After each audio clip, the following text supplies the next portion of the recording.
کرام یہ وقت ہے محفل رمضان کی جان، ہماری سب کی شان، ہمارے پیارے علماء کرام سے آراستہ محفل علماء کا، اور ہمارے جو چاروں پینلسٹ ہیں ہمارے ساتھ موجود ہیں علماء کرام. مفتی فضل سبحان صاحب ہیں، علامہ ڈاکٹر عامر عبداللہ محمدی صاحب ہیں، مفتی عمران خان صاحب، علامہ کمیل مہدوی صاحب. روزانہ اتنی انٹرسٹنگ اور دلچسپ ڈسکشن ہوتی ہے اور اتنے بہترین جوابات آتے ہیں. آپ لوگوں کا فیڈ بیک بہت آ رہا ہے اور میں ان کی جانب فیڈ بیک بڑھاؤں گی کہ لوگ بہت زیادہ تعریف کر رہے ہیں جتنے مؤثر انداز میں آپ لوگ کم وقت میں جوابات دیتے ہیں. السلام علیکم ورحمۃ اللہ. السلام علیکم جی. ایک لائیو کال ہے ہمارے ساتھ. ہیلو، السلام علیکم. وعلیکم السلام. نغمہ بات کر رہی ہوں کراچی سے. جی. میرا ایک چھوٹا سا سوال یہ ہے کہ کوئی بھی جائز کام اگر ہم کروانے جاتے ہیں تو آج کل کے دور میں کہیں کسی بھی ڈپارٹمنٹ میں بغیر خرچے پانی کے وہ کام نہیں ہوتا. اب چاہے کتنا ہی کہہ لو، اور بحالت مجبوری ظاہر ہے وہ کام بھی کروانا ہے. تو اب اگر ہم ان کو اوپر سے وہ خرچہ پانی دیتے ہیں تو کیا وہ رشوت میں شمار ہوگا؟ کیونکہ رشوت لینا اور دینا دونوں حرام ہے، اور وہ کسی صورت اور جائز کام ہے. تو وہ کام جو ہے وہ کسی صورت بغیر خرچے پانی کے نہیں کرتے. تو آپ یہ بتائیے اگر ہم دیں گے تو کیا ہم پہ عذاب آئے گا؟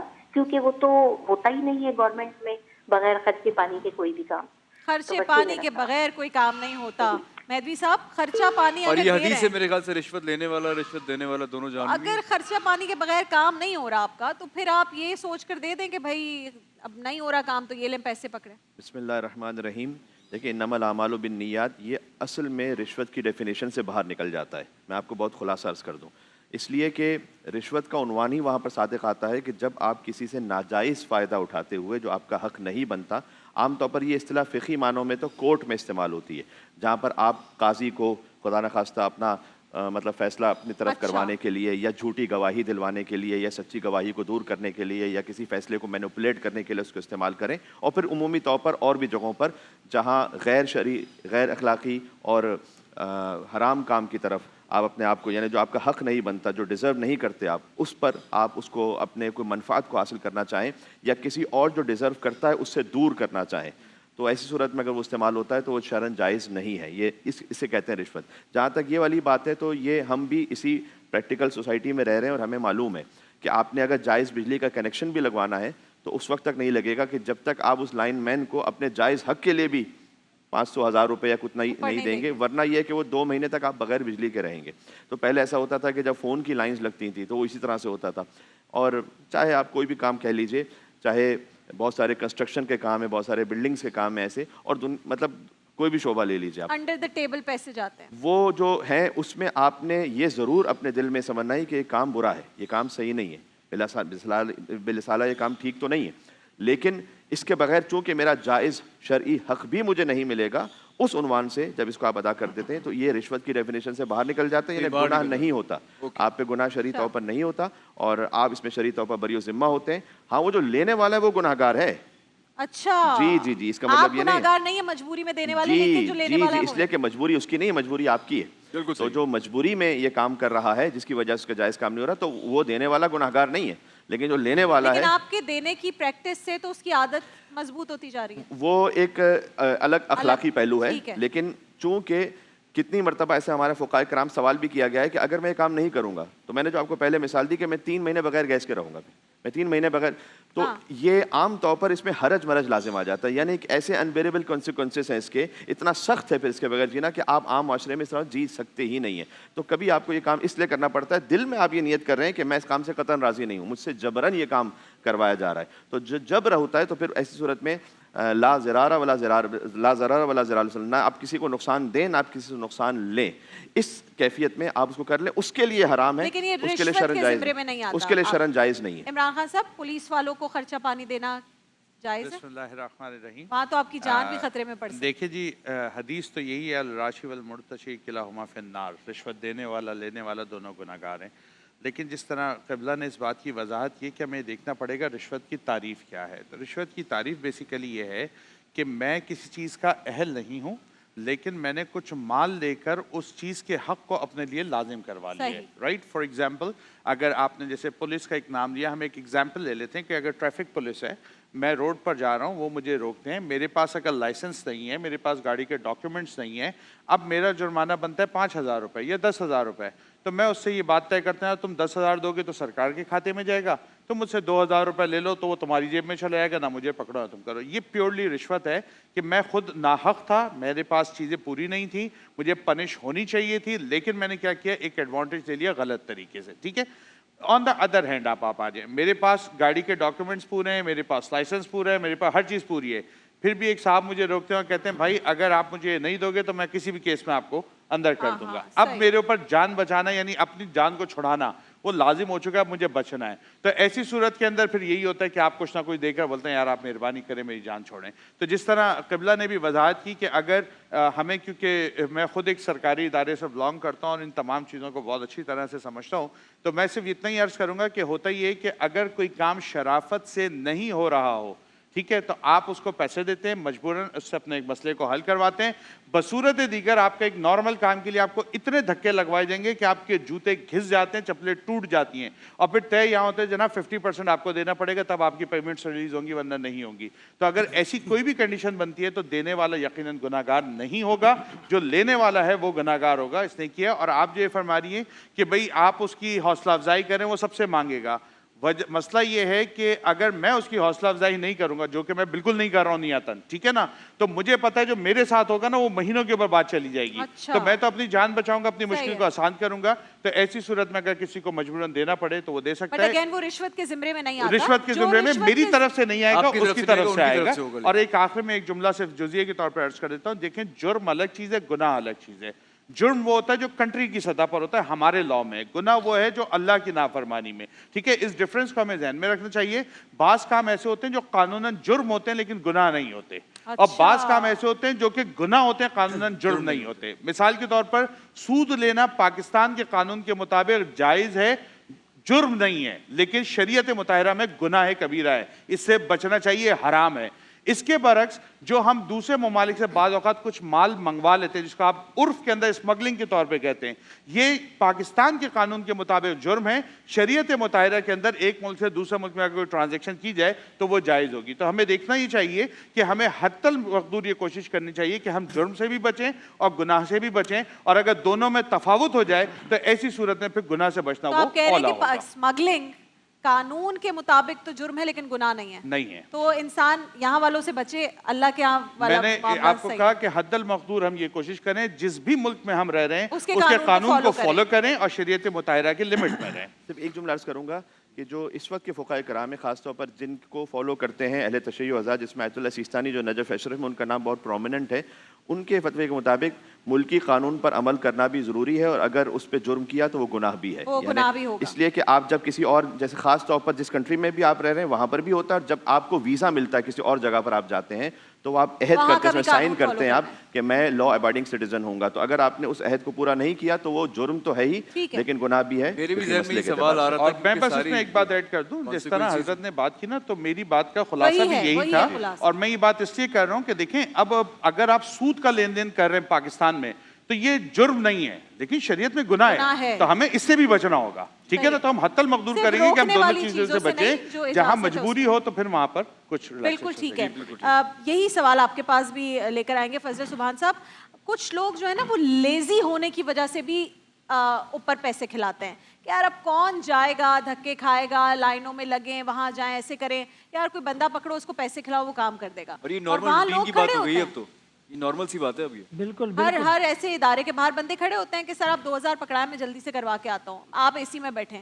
تو یہ بھی پھر لیزی ہونے. آپ نے بہت اچھے نقطے کی طرف اشارہ اور نشاندہی کی.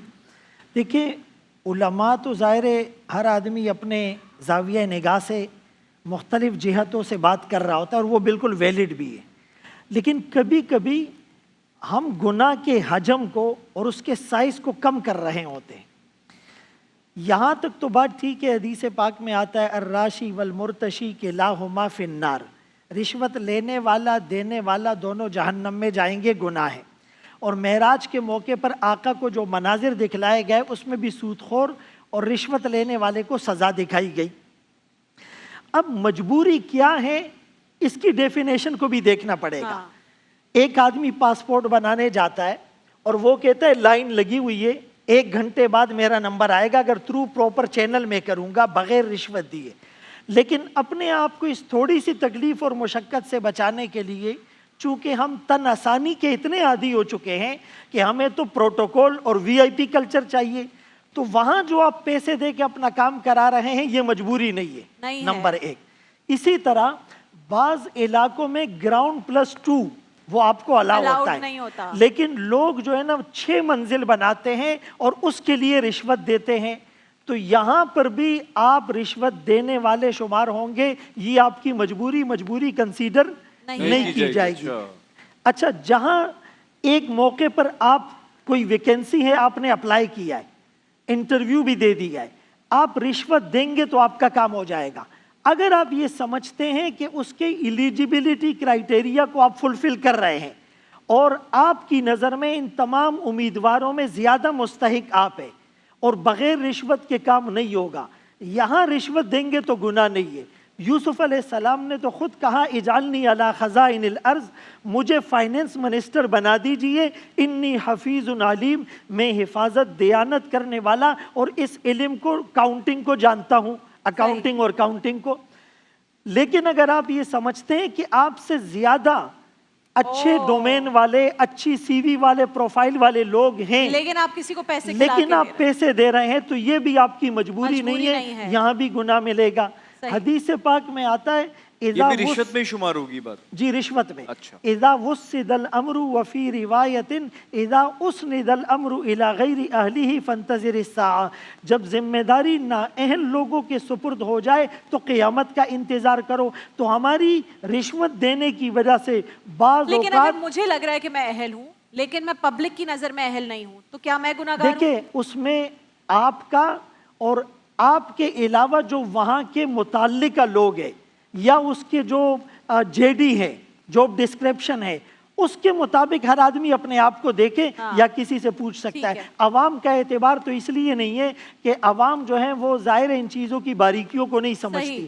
قرآن کریم میں بھی جو وَمَن يُشَاقِقِ الرَّسُولَ مِن بَعْدِ مَا تَبَيَّنَ لَهُ الْهُدَىٰ وَيَتَّبِعْ غَيْرَ سَبِيلِ الْمُؤْمِنِينَ، سورہ نساء کی آیتیں کہ اللہ رسول کی مخالفت سے بھی لوگ جہنم میں جائیں گے، مومنوں کے طریقے سے ہٹ کر چلنے میں بھی جہنم میں جائیں گے۔ تو یہاں مومنوں سے مراد علماء ہے۔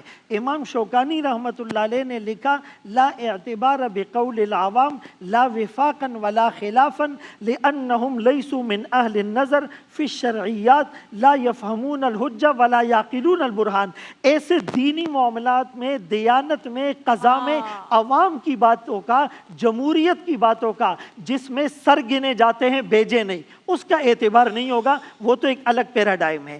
بہرحال یہ جو اس سے ریلیونٹ بات ڈاکٹر صاحب نے کی اور پھر علامہ صاحب نے اس پر لقمہ دیا، تو میں بھی علامہ صاحب کی بات کی تائید کرتا ہوں کہ دیکھیں یہاں پر علماء نے لکھا ہے، مفتیان کا فتویٰ ہے کہ کسی ملک کا وہ قانون، کسی بھی ملک کا جو شریعت سے کانفلکٹ اور متضاد نہ ہو تو اس قانون کی پاسداری کرنا بھی شریعت کا حکم ہے۔ ہم سگنل پہ مثال لے لیتے ہیں، اگنورنس آف لا، آپ کہیں گے شریعت میں شاید منع نہیں ہے، اگرچہ تکلیف دینا اس سے ہو سکتا ہے لیکن بظاہر شریعت کا حکم نہیں ہے، لیکن ملکی قانون ہے، کسی کو تکلیف نہ ہو، ڈسٹربنس نہ ہو، غیر قانونی اللیگل لوگ نہ آ جائیں، آپ کے ملک میں انتشار اور انارکی نہ پھیلے، تو اس قانون پر عمل کرنے میں ثواب اور اس قانون کو اوائڈ کرنے میں گناہ ہوگا۔ صحیح ہے۔ عامر عبداللہ صاحب، یہ ایئرپورٹ پہ جیسے پروٹوکول کی آپ نے بات کی، لائنز لگی ہوئی ہیں سب کے لیے، لیکن کچھ لوگ پیسہ کھلا کے، کراچی ایئرپورٹ پہ تو بہت کامن ہے، وہ پروٹوکول لے لیتے ہیں اور آپ لائن میں کھڑے ہوئے ہیں، آپ سے آگے پاسپورٹ آئے گا اور وہ ان کو لے جائیں گے، تو یہ آپ کا اگر نمبر 5واں ہے تو آپ 10ویں ہو جائیں گے کیونکہ پہلے 5 لوگوں کا پروٹوکول میں کام ہو رہا ہے۔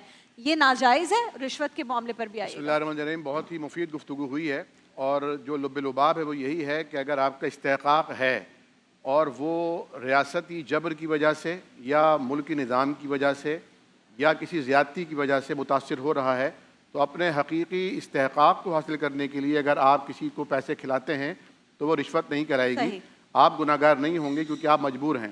اور قرآن نے قانون بیان کیا ہے کہ فَمَنِ اسْتُرَّ غَيْرَ بَاغٍ وَلَا عَادٍ فَلَا إِثْمَ عَلَيْهِ، کہ جو مجبور کر دیا جائے اور اس کی نیت سرکشی کی نہ ہو، گناہ کی نہ ہو، تو اس پر کوئی گناہ نہیں ہے۔ صحیح۔ دوسری بات جو آپ نے فرمائی کہ ہماری قوم جو ہے من حیث المجموعی، وہ اصل میں دیکھتی ہے نا، جب پروٹوکول دوسروں کو ملتا ہے ان کے لیے روڈ بند ہو جاتے ہیں، ان کے لیے سڑکیں بند ہو جاتی ہیں، تو پھر وہ اس کے اندر ایک یعنی ایک کیفیت پیدا ہوتی ہے کہ ہمارے لیے کیوں نہیں. تو اگر کسی کے پاس پیسے ہوتے ہیں تو وہ پیسے کھلا کر اپنے لیے کسی شادی ہال کے باہر پکٹ لگوا لیتا ہے. کہیں جا رہے ہیں تو اپنے ساتھ کوئی موبائل پولیس موبائل ساتھ میں موو کرتی ہے ان کے, یا اگر ان کو پولیس گارڈ نہیں ملے تو وہ پرائیویٹ سیکورٹی گارڈ رکھ لیتے ہیں.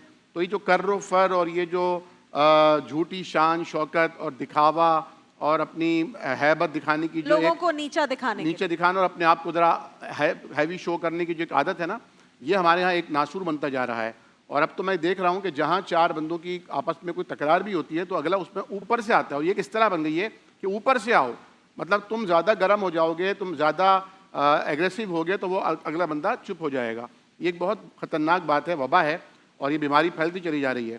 سچویشن یہ ہے کہ ہمارے ہاں یعنی اگر آپ تو سفر کرتے رہتے ہیں, برطانیہ میں یا امریکہ میں کسی جگہ جہاں پر کیوں لگا ہوا ہے, قطار لگی ہوئی ہے, اگر کوئی بھولا بھالا پاکستانی یا انڈین بغیر قطار کے چلا جائے نا تو سب اس کو حیرت سے دیکھتے ہیں, ایسے ہی یعنی اور وہ روکتے ہیں, منع کرتے ہیں کہ پیچھے بہت جائیں حیران ہو کے واپس. دیکھتے ہیں یہ کون ہے, کہاں سے آیا ہے, کیا ہے, اور وہ بھی حیران ہوتا ہے کہ مجھے اس طرح کیوں دیکھ رہے ہیں. تو ہمارے یہاں تو یہ ایک رواج بن گیا ہے کہ چار آدمی کے ساتھ آتے ہیں اور چلے جاتے ہیں. بیچارے جو لائن میں کھڑے ہیں وہ احساس کمتری کا, کمپلیکس کا, احساس محرومی کا شکار ہوتے ہیں.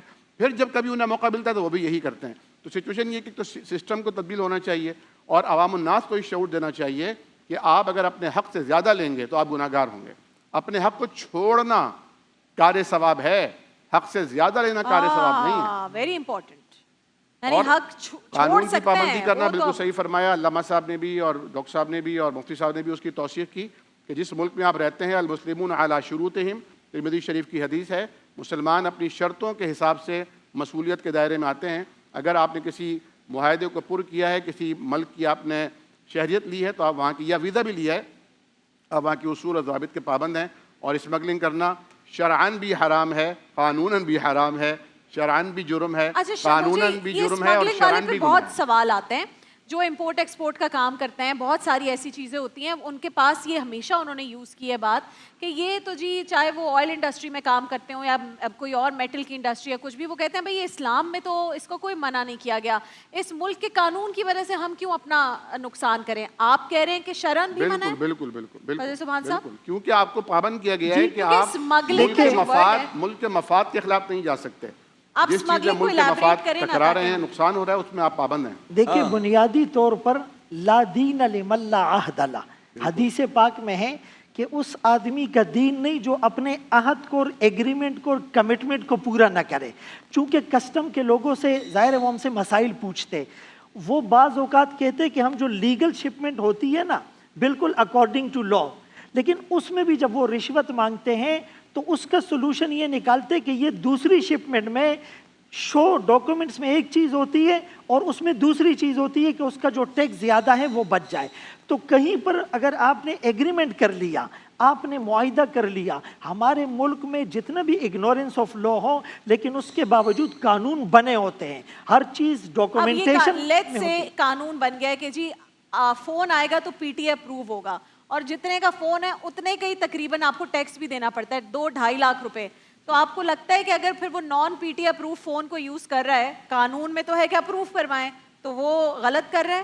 دیکھیں جائز ہے P T approve phone use نہ کرنا, جائز ہے ناجائز؟ دیکھیں اس میں اگر ہم بہت سی باریکیوں میں جائیں گے نا تو شاید اس میں مسائل الگ ہو, یہ بتائیں نا, لیکن نان پی ٹی بات یہ ہے نا جائز ناجائز قانون کی خلاف ورزی ہے یا نہیں ہے, اگر جائز ہے یا ناجائز؟ قانون کی خلاف ورزی ہے تو ناجائز. نان پی ٹی اے بالکل ہمارے یہاں پر یہ فتویٰ موجود ہے کہ ہر وہ قانون کے جو شریعت سے متصادم نہیں ہے, یعنی تو ایسی صورت میں جائز, بالکل میں آپ سے کہہ رہا ہوں, چاہے ہمیں برا لگ رہا ہے اچھا لگ رہا ہے, بلکہ جو میں نے آپ کو مثال دی آیت اللہ سستانی, ان کا جو فتویٰ ہے اس کے مطابق انہوں نے سگنل ہی کی مثال دی ہے کہ سگنل پر آپ کے لیے کھڑے ہونا شرعاً واجب ہے, سوائے اس کے کہ کوئی اور حرج. کیونکہ جب ان سے پوچھا گیا, کیونکہ ہر جگہ کے حالات تو ہر ایک علم میں نہیں ہوتے نا, ہم سگنل پر رات کو 12 بجے کراچی میں کھڑے ہیں, مجھے اپنی جان کو خطرہ ہے, مجھے یہاں پہ کوئی موبائل سنیچ کر کے چلا جائے گا, تو یہ ایک اور الگ حرج ملازم ہے, یہ ایک الگ ایسی کیفیت ہو رہی ہے کہ جس کی وجہ سے مجھ پر اپنی جان یا مال بچانا واجب ہو رہا ہے. اس صورت میں سگنل کی جو بات ہے نا, اس صورت میں پھر میں اس کو ایگزمپشن ہے, ورنہ مجھے کھڑے ہونا واجب ہے. اسمگلنگ کا بھی یہ معاملہ ہے کہ وہ ٹھیک نہیں ہو. بول دو 1 منٹ. بالکل بھی نہیں ہے, سیکنڈز کا معاملہ ہے. آپ بھی کہہ رہے ہیں کہ الاؤڈ نہیں ہے نان پی ٹی اے؟ نہیں, میں صرف یہ کہنا چاہ رہا ہوں کہ ٹیکس والی چیزیں ہم لے تو سکتے ہیں,